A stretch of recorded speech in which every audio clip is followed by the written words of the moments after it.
Bom dia, tudo bem? Peguem a apostila número 8, nós vamos falar sobre o tema número 1, sobre as estruturas tectônicas, tá? Façam as suas anotações, se vocês tiverem dúvidas, e nós vamos conversando a respeito, né? Nós vamos falar a respeito dessas estruturas tectônicas aí. Então, de uma forma geral, a gente tem que pensar que o planeta Terra, ele sempre foi constituído de algumas camadas.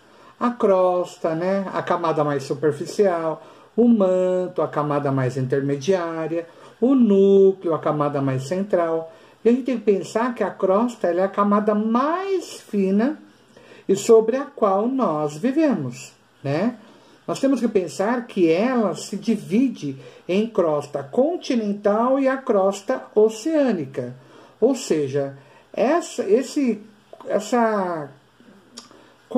compartimento, né, essa compartimentalização, né, ela tem como características, né, físicas, né, tem como base, né, as características físicas, como a temperatura, a pressão, né, e que estão relacionadas às propriedades químicas, que são específicas de cada uma das camadas em si.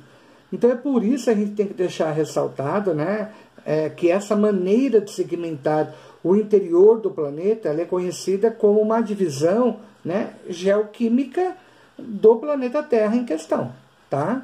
Nós também temos que pensar que há também, né, a divisão de acordo com a geodinâmica, né, que compreende a litosfera e que é formada, na verdade, a litosfera formada pela crosta e pela parte superior do manto e que acaba sendo sobreposta à atenosfera.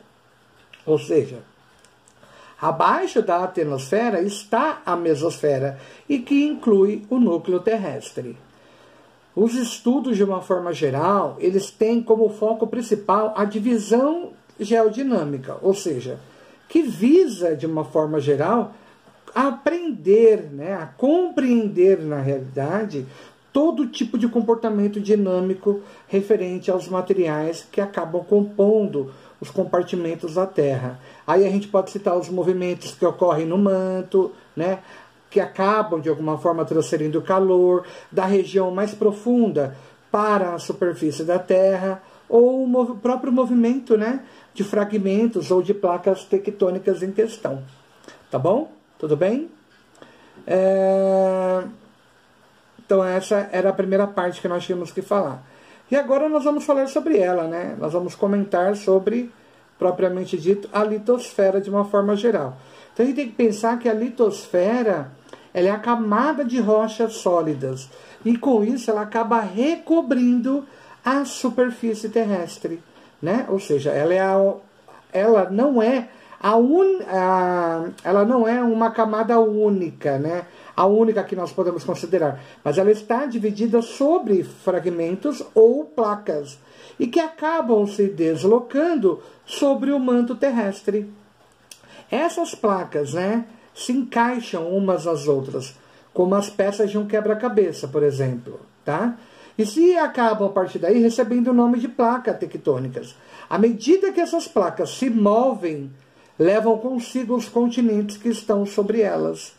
Ou seja, automaticamente ela realiza o movimento e aí nós temos todos os abalos, todas as consequências aí de terremotos e tudo mais. Então, nos pontos de contato entre as placas, esses movimentos eles criam as interações que geralmente resultam em uma elevada atividade geológica, que acaba sendo responsável pelos fenômenos como os vulcanismos, os terremotos, como eu acabei de falar para vocês. Existem 3 tipos de movimento relativo entre as placas: a colisão, o afastamento e o deslizamento lateral. Vamos falar cada um deles agora. A colisão é quando as placas elas podem se chocar e com isso acaba, né, ocorrendo o enrugamento e formação de cadeias de montanhas, ou seja, os Andes, os Alpes, o Himalaia, ou seja, paralelamente ao segmento, né? Desculpa, falei errado. Paralelamente ao soerguimento de cadeias, né, de montanhas, pode ocorrer a criação dessas fossas oceânicas em questão, que são nada mais nada menos do que as depressões, né, muito profundas, presentes no assoalho oceânico, de uma forma geral, tá? E aí a gente não poderia deixar de falar sobre os afastamentos que ocorrem, né, com relação a tudo isso. Aí a gente tem que pensar o quê? Que nos afastamentos, as placas, elas podem se afastar umas das outras, abrindo espaços. E quando ela abre esses espaços, elas acabam aliviando a pressão interna, mesmo que momentaneamente. Desse modo, se a gente for imaginar, o material que compõe essa rocha, ele pode se tornar líquido, que a gente chama de magma. E eles podem ocupar o espaço aberto, né? E dessa forma acabam solidificando e dando origem a novas conchas. Desculpa, dando origem a novas rochas, tá? No deslizamento lateral, parte das placas, elas sofrem apenas o deslizamento lateral, sem colisão, nem afastamento. Mas esses movimentos, de uma forma geral, eles podem levar a transformações no relevo, né? Por exemplo, até por conta e consequência do surgimento das falhas, né? Como